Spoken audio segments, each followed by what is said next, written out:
Hello students, now we are going to discussing the sampling, the sample methods. Okay तो हम जो sample method हैं हम उनकी यहाँ पर बात कर रहे हैं, उनको डिस्कस कर रहे हैं। लास्ट जो वीडियो हमने आपको यहाँ पर पोस्ट की थी उसमें हमने जो रैंडम सैम्पलिंग था उसको हमने डिस्कस किया था। उसके जो मेरिट्स थी, जो उसकी डीमेरिट्स थी, उन सबको हमने एक्सप्लेन कर लिया था। उसी सेंस में हमारे पास जो नेक्स्ट मेथड है जिसे हम बोलते हैं परपसिव और डेलिब्रेटेड या डेलिब्रेट सैम्पलिंग। तो ये जो हमारे पास डेलिब्रेट जो सैम्पलिंग है ये हमारे पास क्या है, इसे आप ज़रा समझ लीजिए। तो देखें, डेलिब्रेट सैम्पलिंग का मतलब या परपसिव सैम्पलिंग का मतलब क्या होता है कि उस सैम्पलिंग से होता है जिसमें जो इन्वेस्टिगेटर है वो खुद क्या करता है कि जो यूनिवर्स है उसमें से जो रिक्वायर्ड जो उसके पास डाटा है उसे सेलेक्ट जो है वो अपनी चॉइस के बेस पर करता है। मतलब जो इन्वेस्टिगेटर ये समझता है कि उसका पर्पस जो है कौन से वैल्यू पूरा कर पाएगी, उसी वैल्यू को वो सेलेक्ट करता है। तो जब इस तरह से कोई भी इन्वेस्टिगेटर वैल्यू का सिलेक्शन करे तब वो परपसिव या फिर हम उसको बोल देते हैं डेलिब्रेट सैम्पलिंग। तो यहाँ अगर हम देखें तो यहाँ साफ साफ आपके पास क्या है, ये लिख रखा है कि purposive sampling is that method in which the investigator himself makes the choice of the sampling item which is options are best representative of the universe। Means same है, क्या हम उन्हीं वैल्यू को या उन्हीं आइटम को सेलेक्ट करते हैं जो इन्वेस्टिगेटर की ओपिनियन में क्या होता है, बेस्ट हो। जिससे जो इन्वेस्टिगेटर है उससे लगता है कि ये उसका जो पर्पस है, जो उसका एम है, उसको पूरा कर सकते हैं, इसलिए वो उसी वैल्यू को सेलेक्ट करेगा। तो ये जो मेथड है, ये जो आपके पास मेथड जो है किसके ऊपर डिपेंड है, जो ये जो इन्वेस्टिगेटर की जो चॉइस है उस पर डिपेंड करता है। तो ये स्पेशली आपके पास क्या है कि जब कोई एक ऐसा ऑब्जेक्ट हो या ऐसा कोई टारगेट हो जो इन्वेस्टिगेटर जो है करना चाहता है, तब वो ये जो मेथड है, जो परपसिव मेथड है, वो उसको यूज़ कर लेता है और अपनी पसंदीदा जो वैल्यूज़ है उनको सेलेक्ट करके, क्योंकि उसे ये लगता है कि उसकी सेलेक्टेड वैल्यू जो है पूरे यूनिवर्स को रिप्रेजेंट करती हैं। तो ये रिप्रेजेंट करने के लिए ही वो उनको सेलेक्ट करता है। ओके, तो ये हमारे पास क्या है कि आपके पास है। अब जैसे मान लीजिए कि अगर आपको कोई प्रोजेक्ट मिला है या हमें कोई ऐसा प्रोजेक्ट मिला है, वो क्या कहता है कि आप कंट्री के जो आयरन प्रोडक्ट हैं, जो आयरन से बनने वाली जितनी भी चीज़ हैं, उनके रिलेशन में, आप उनके प्रोडक्शन के रिलेशन में एक रिपोर्ट बनाइए। तो ऐसे में जो आपके पास इन्वेस्टिगेटर है वो जब भी इंडस्ट्रीज़ को चुनता है तो उसकी नज़र में जो बेस्ट इंडस्ट्री आती है वो क्या आती है, टाटा एंड स्टील जो आपके पास इंडस्ट्री है वो उसका सिलेक्शन कर लेता है, उसी को वो क्या करता है, सेलेक्ट करता है और वो उसका पर्पस भी सॉल्व कर देती हैं।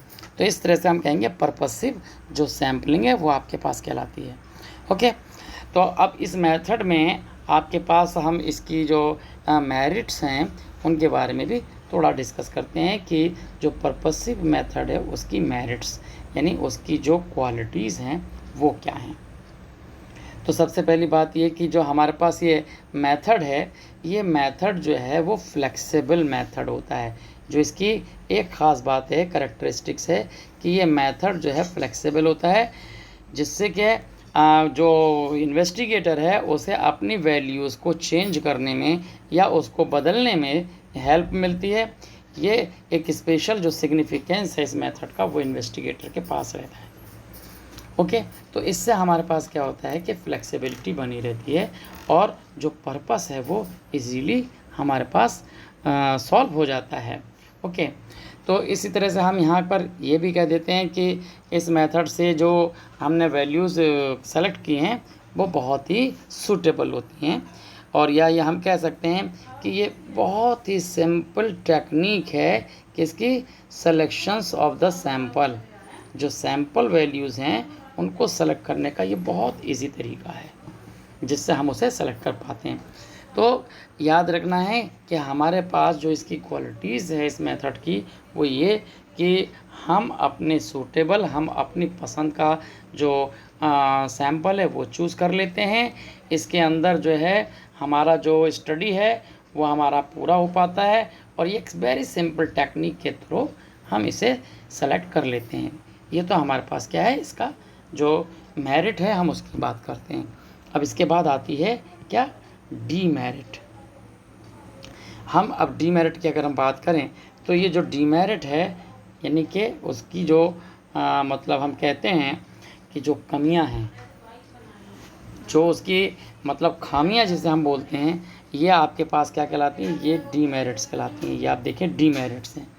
तो ये जो डीमेरिट्स हैं ये आपके पास देखें, ये आपके पास क्या होगा कि जो कमियां इसके अंदर वो क्या हैं कि सबसे ज़्यादा जो है हमारे पास इसकी जो ड्रॉबैक है वो क्या रहता है कि इन्वेस्टिगेटर इसमें जो है पर्सनल वॉइस जो है वो कर सकता है।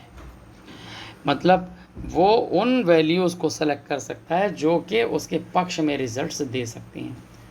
तो ये जो है हमारी पॉसिबिलिटी बढ़ जाती है इस मेथड्स के अंदर, ये इसकी डीमेरिट है। तो पर्सनल वॉइस का मीन है कि जब हम जो जानबूझ के जो हम क्या करते हैं, हम उसके अंदर पक्षपात करते हैं या किसी भी वैल्यू का फेवर करते हैं, तो उससे हमें यूनिवर्स का जो एक मतलब रिप्रेजेंटेशन चाहिए वो हमें नहीं मिल पाता, जिसकी वजह से हमारे जो रिज़ल्ट्स हैं वो क्या हो सकते हैं, वो अफेक्टेड हो सकते हैं, वो गलत हो सकते हैं। तो ये हमारे पास क्या है, और यहाँ लिखा हुआ भी है कि पर्सनल वॉइस के बेस पर अगर हम देखें तो जो पर्सनल वॉइस है उससे रिलायबिलिटी जो है रिज़ल्ट्स के ऊपर वो आपकी ख़त्म हो जाती है और वो रिज़ल्ट जो होते हैं वो डाउटफुल होते हैं, उनमें हमेशा आपका क्या होगा, संदेह रहेगा। तो इस तरह से आपके पास क्या है, इसकी जो आपने मेथड की जो मेरिट है वो आपने पढ़ी और जो आपने डीमेरिट है वो भी आपने पढ़ी। तो आपके पास रैंडम सैम्पलिंग का जो अगला मेथड है इसे हम बोलते हैं क्या, ये आपके पास आता है, ये मेथड आपके पास है, हम बोलते हैं स्ट्रेटिफाइड और मिक्स्ड सैम्पलिंग। अब मिक्स्ड सैम्पलिंग या स्ट्रेटिफाइड सैम्पलिंग क्या है इसको भी आप समझ लीजिए। हम क्या करते हैं कि जब हमारे पास जो पॉपुलेशन है या जो हमारे पास जो आपका यूनिवर्स है, अगर वो काफ़ी बड़ा है, उसका जो एरिया है वो काफ़ी लार्ज है, तब हम क्या करते हैं इस मेथड में कि हम पूरे एरिया को हम डिवाइड कर लेते हैं अलग अलग किसमें, ग्रुप में। जैसे हम बोलते हैं हमने पूरा जो डाटा है वो स्ट्रेटा में कन्वर्ट कर लिया, जो हमारे पास जो डिफरेंट कैरेक्टर्स हैं हमने उन्हें अलग अलग डिवाइड कर लिया, और फिर हम क्या करते हैं जो सेलेक्टेड जो स्ट्रेटा है उसमें से हम क्या करेंगे, कुछ जो वैल्यूज़ हैं वो सेलेक्ट करके हम एक जगह वो सैंपल बना लेते हैं। तो वो सैंपल जब हम इसको बनाएंगे जो स्ट्रेटा के बेस पर होगा उसे हम कह देते हैं कि ये हमारे पास क्या है, ये स्ट्रेटाफाइड या मिक्स्ड हमारे पास जो इन्फॉर्मेशन है वो हमारे पास हैं, जो कि हमारे उस पॉपुलेशन को, जो लार्ज पॉपुलेशन है उसको रिप्रेजेंट करती हैं। अगर हम उसे देखें तो ये हमारे पास एक जो आपके पास डेफिनेशन के फॉर्म में यहाँ आपको मिलेगा, तो इसमें आपके पास क्या लिखा होगा तो आप उसे एक बार देख लें कि according to this method of sampling the population is divided into different strata having different characteristics and some of items are selected from each strata so that the entire population get the representative। तो means वही आपके पास है कि जब हम पूरे उस population को अलग अलग स्ट्रेटा में डिवाइड करके हम करेक्टर के बेस पर उसमें से जब हम कोई जो वैल्यूज़ हैं सेलेक्ट करते हैं तब वो हमारे पास स्ट्रेटाफाइड या मिक्स्ड सैम्पलिंग होता है। ओके, तो इस तरह से हमारे पास क्या होगा कि ये जो सैम्पलिंग है वो आपके पास मिक्स्ड सैम्पलिंग होगी। ओके, तो ये जो हमारे पास सैम्पलिंग है, इससे हम जो रिज़ल्ट्स निकालते हैं वो हमारे पास क्या होगा, वो सूटेबल आपके पास होते हैं। तो ये जो स्ट्रेटिफाइड जो हमारे पास हमने जो आपके पास मेथड आपको बताया, तो इससे हम क्या करते हैं कि जो प्रोपोर्शनली जो रिज़ल्ट्स होते हैं वो हमारे पास आ जाते हैं, और वो जो रिज़ल्ट्स हैं वो किसके, जो हमारे पूरे यूनिवर्स के जो कैरेक्टर्स हैं उनको रिप्रेजेंट करते हैं, और वो हमारे पास जो है अच्छे हमारे पास रिज़ल्ट्स देते हैं, सूटेबल रिज़ल्ट्स रहते हैं। तो ये जो हमारे पास है जिसे हम बोलते हैं स्ट्रेटिफाइड, और जो मिक्स्ड सैम्पलिंग है जिसको हम क्या करते हैं, डिफरेंट पार्ट्स में या ग्रुप में डिवाइड करके इसे सेलेक्ट करते हैं, तो ये आपके पास स्ट्रेटिफाइड होता है। तो जो आपके पास नेक्स्ट जो आपके पास मेथड है, हम उसको अब क्या करेंगे, नेक्स्ट वीडियो जो है हम उसके अंदर आपका जो है उसको रिप्रेजेंट मतलब एक्सप्लेन करेंगे। ओके, तब तक आप इसे अच्छी तरह से डिस्कस करिए। Okay, thank you.